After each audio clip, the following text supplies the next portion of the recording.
Hello guys and welcome back to this new episode, which is again shot in the rural countryside again for the same reason, no electricity. So let's go ahead and let's deliver to you guys an amazing episode on this craziest story, which is the golem made of mud. We are under the Emperor Rudolf II, so we are in the years 1552 1612, and we are in Prague. And here it comes to circulate a weird story, the story of a disappearance of a baby, of a Christian baby. And the people start to accuse Jews that were living in the capital to have kidnapped him in order to kill him. Why? Because they wanted his blood. His blood was supposed to be used in the course during the rituals for Easter's. Now, this was a defamation that was spread out, and it was typical in relation to accusations related to the blood and what the Jews were doing with Christian blood.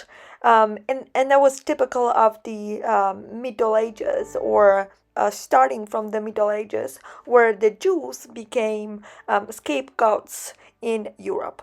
Now, Rudolf II, of course, according to the legend, cannot do anything else but condemn all the Jews of the city and therefore push them towards exile, if not death, according to other versions of the same story.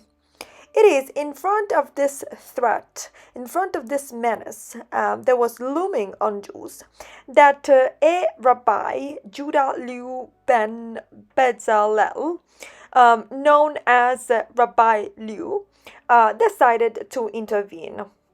So he had a dream, and in this dream, it was ordered to him to build an artificial being, known in the Jewish tradition with the name of Golem.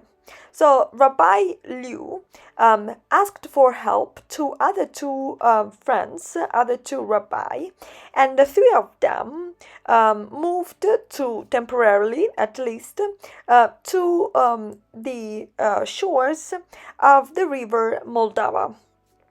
River that in Czech is called Vltava. Now, once they got there, they decided to create these contours of a man, of a, like, let's say, a huge man, laying down. So they started to draw the face, the limbs, the legs, and the arms, and then the two other rabbi started to go around the golem 7 times, reciting some spells, casting some spells. After which, this figure started to acquire a reddish sort of tone. Then, when this figure became kind of colder, because apparently it was hotter, so this is something like slightly weird, but okay. When it started to cool down, the Rabbi Liu started to turn around and spin around 7 times. This figure 7 times, having in his hand, holding in his hands, one Torah, which is the sacred book for Jewish people. And then the three rabbis started to recite verses from Genesis, right? And basically, at the end of this process, the Rabbi Liu wrote on the forehead of the golem the word emet. Emet, which in Jewish language, in Hebrew, means truth. And in this way, gave the golem life. Now, the mission of the golem was to find the baby who had disappeared. And so the golem did it accomplished the mission and presented the baby, taking it in his arms, exactly when the sentence against the Jews was being proclaimed. So the baby declared that his dad had forced him to hide in the basement of a house to exactly provoke, to cause the destruction of the Jews. And it was in this way that the so called Golem saved the Jewish community. Nevertheless, this story does not have a happy ending because the golem started to grow without limits, and it became violent and uncontrollable to the point of killing non-Jews people. And it spread panic all over the city. And other versions get to the point of saying that it also killed some Jews. So the Rabbi Liu had to intervene again, and after having obtained from the emperor the promise that Rudolf II would not have attacked the Jewish community, he decided to eliminate the word, or the letter, I should say, Aleph, out of the word Emet. And the golem now had the writing on his forehead, which recited Met instead of Emet. Now, Met means death. And it is in this way that Liu basically killed the golem. And now the golem was hidden in the attic of the old new synagogue in Prague. And so nobody could enter that part of the synagogue.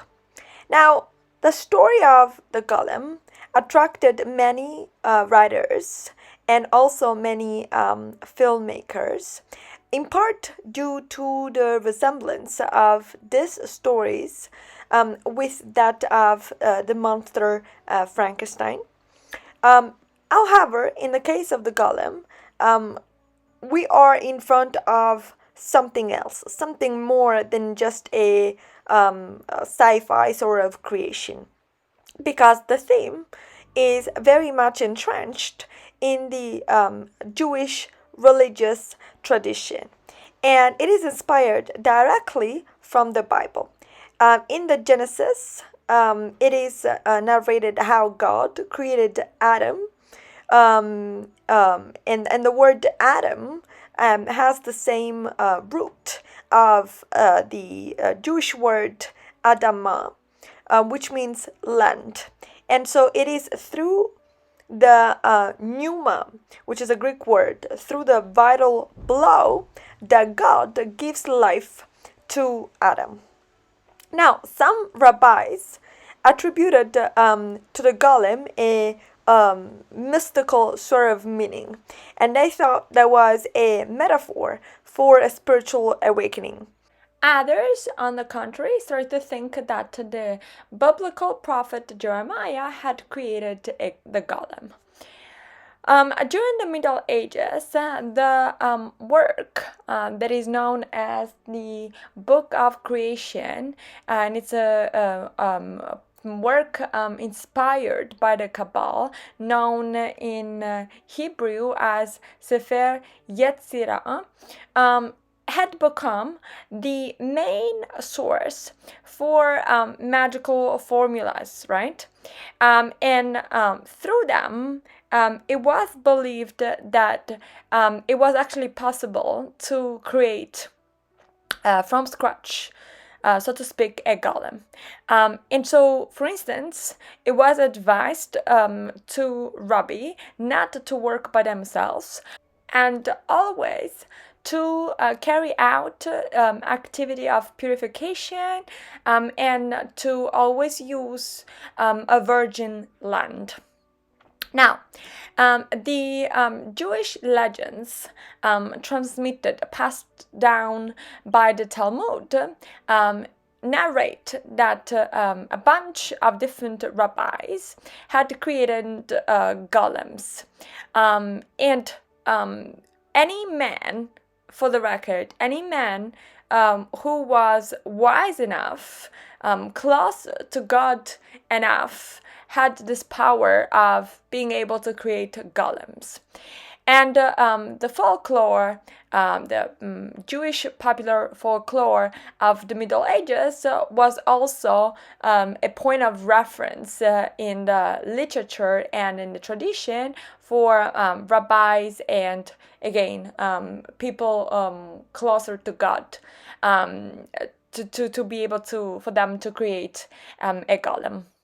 Now, the locus of these activities has to be located in Poland, though. That is because in Poland there was a expert on Kabbalah, and we're talking about the 16th century, and he was Elia Baal Shem Dishelm, and he was an expert on golems also.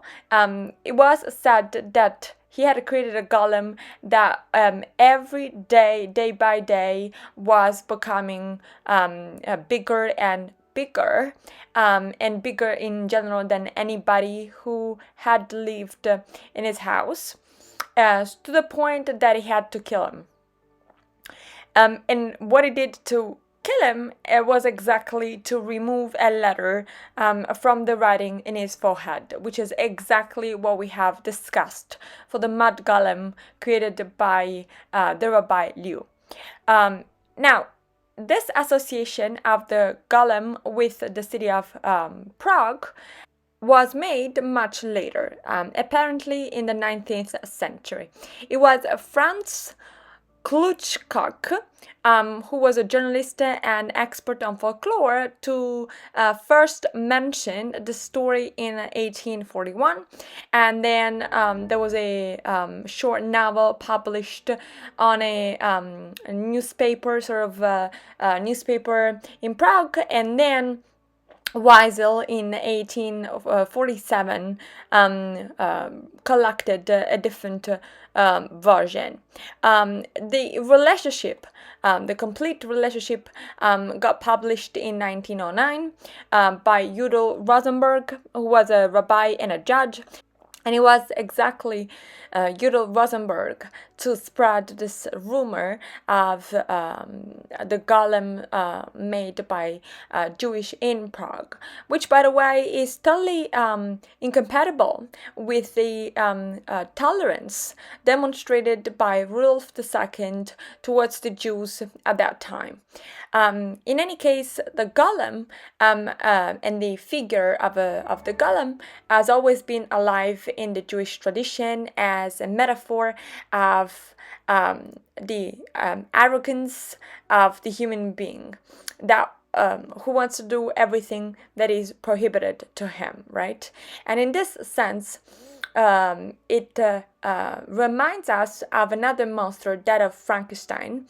The golem in Prague, as well as Frankenstein, turned out to be defected, to be ungovernable, right? And that is the punishment for their creators, who pretend and want to be, and therefore they are guilty of the attempt of emulating God. Now, guys, with that being said, that is all. So we want to know your thoughts. So please comment below, let us know your thoughts.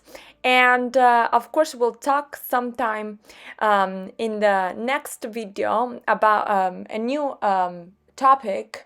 But in the meantime, please don't forget to comment below, of course, like if you have enjoyed this video, and subscribe to the channel, and we'll talk soon next time. Bye!